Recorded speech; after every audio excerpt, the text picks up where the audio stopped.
Bonjour, bienvenue sur Mon Financier. Tendance globalement hésitante à Paris. Alors les marchés européens et américains restent globalement bien orientés, certes, mais on sent quand même que la dynamique haussière commence à sérieusement manquer de souffle. La preuve en est l'aversion au risque qui grimpe, plombée par l'absence d'avancée sur le front des négociations entre la Grèce et ses créanciers, puis également des perspectives allemandes assez décevantes. Alors d'abord, contrairement aux attentes, donc le ZOO a énormément déçu en Allemagne. Alors le ZOO, c'est un indicateur avancé qui reflète les perspectives économiques des investisseurs en Allemagne, et ce ZOO il s'inscrit en baisse, et c'est une surprise puisque c'est la première fois qu'il baisse depuis octobre 2014. Alors c'est un petit peu plomber le moral des investisseurs et plomber la monnaie unique, mais au-delà finalement du recul de la confiance des investisseurs, ce qui inquiète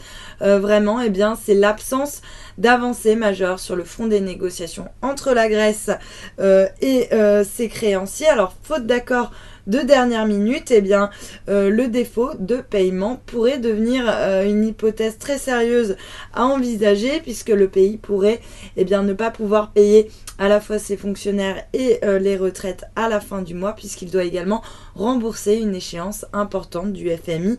La Grèce qui doit donc 950 millions d'euros à rembourser au plus tard le 12 mai prochain au FMI. Alors pour l'instant, l'incertitude reste de mise justement sur ce remboursement de cette tranche. Résultat, on a une séance assez hésitante avec un CAC qui a oscillé autour des 5200 points à 5190 en fin de séance. Du côté des valeurs, les publications, elles, se poursuivent. Publicis bondit de 6,5% après avoir fait état de résultats meilleurs que prévu. Dans son sillage, on a Havas qui grimpe de 4,5% à 7,40 €. Et puis, deuxième meilleure performance du CAC, c'est Alcatel-Lucent qui bondit de 4,2% à 3,82 €. Et puis, à l'inverse, Schneider Electric termine en légère baisse après avoir dévoilé une baisse de 2% de sa croissance organique, qui a été éclipsée par une variation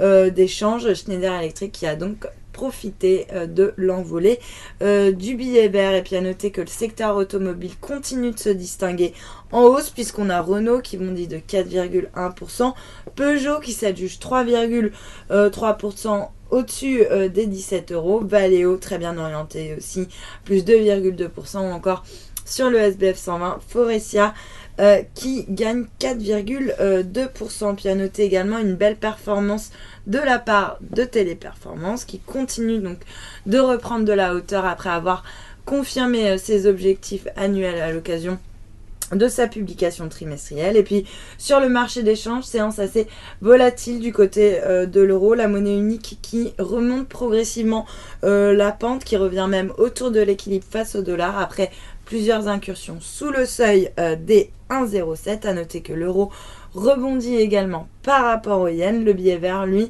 reste ferme face à la devise japonaise. On est autour des 119,55 yens. Voilà pour le point marché. Restez avec nous. Très bonne journée.